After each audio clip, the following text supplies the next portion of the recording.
আমাদের প্রতিদিনের যার যে কাজটাই তাকে তো সেটাই পালন করতে হবে, তাই না?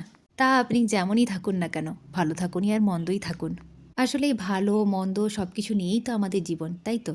সবকিছু মেনে নিয়ে প্রতিনিয়ত নিজেদের কাজগুলো করে যেতে হয়। তাই একদিকে বরমশাই খাওয়া-দাওয়া করে ডিউটি বেরিয়ে গেছে, আর এদিকে আমি ছেলেকে নিয়ে স্কুলে চলে এলাম। না, এখন আর ছেলের স্কুলে আমাকে থাকতে হয় না। আসলে ছেলের স্কুল হয় ১.৫ থেকে ২ ঘন্টার মতো। ছেলেকে স্কুলে পৌঁছে দিয়ে বাড়ি আসতে না আসতে আবার ছেলেকে স্কুল থেকে নিতে যাওয়ার টাইম হয়ে যাবে। তাই ভাবলাম ছেলের স্কুলের পাশেই তো একটা বড় গ্রাউন্ড আছে। ওখানে না হলে একটু ঘোরাঘুরি করে ২টা ঘন্টা কাটিয়ে দেব। তারপরে একসাথে ছেলেকে নিয়ে বাড়ি ফেরা যাবে।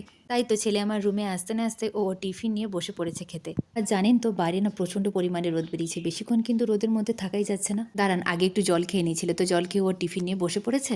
আজ ছেলের স্কুলের রাইমস কম্পিটিশন ছিল। একটু সবাই কি পোয়েম সবাই বলেছে স্কুলে চলুন একবার ছেলের কোন মুখেই পোয়েমটা শুনে নিই। শোনাচ্ছিল সবাই? ব্যা ব্যা ব্ল্যাক শিপ,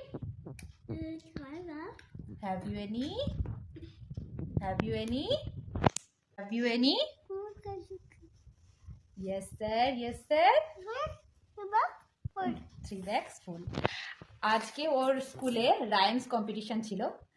তো ও তো এখন নতুন ভর্তি হয়েছে, তাই ও এখন পার্টিসিপেট করেনি। তো এখন দর্শক হিসেবেই গিয়েছিল।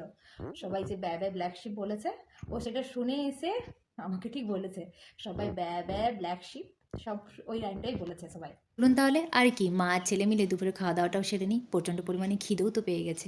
আর খাওয়া দাওয়া করে ছেলেকে তো ঘুম পাড়িয়ে দিয়েছি, কিন্তু আমার ঘুম হলে চলবে না। অনেক বাসনপত্র জমা হয়ে গেছিল, সেগুলো আগে মেজে ধোয়াধুয়ি করে নিয়েছি। তারপরে চলে এলাম এই সবজিগুলো গোছাতে। বর্মশাই সকালে ডিউটি বেরোনোর আগে সকাল সকাল বাজারে গিয়ে সবজি বাজার করে নিয়ে এসেছে।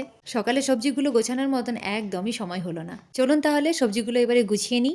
এরপরে কিন্তু অনেক কাজ বাকি আছে। আর জানেন তো অনেক জামা কাপড়ও ধুয়েছি, ওগুলোও কিন্তু গোছাতে বাকি আছে। চলুন এবারে একে একে সব কাজগুলো সেরে নিই। আজকের ভিডিওটাও তাহলে এই পর্যন্তই। কেমন লেগেছে অবশ্যই জানাবেন। সবাই ভালো থাকবেন, সুস্থ থাকবেন। আজকের মতন টাটা।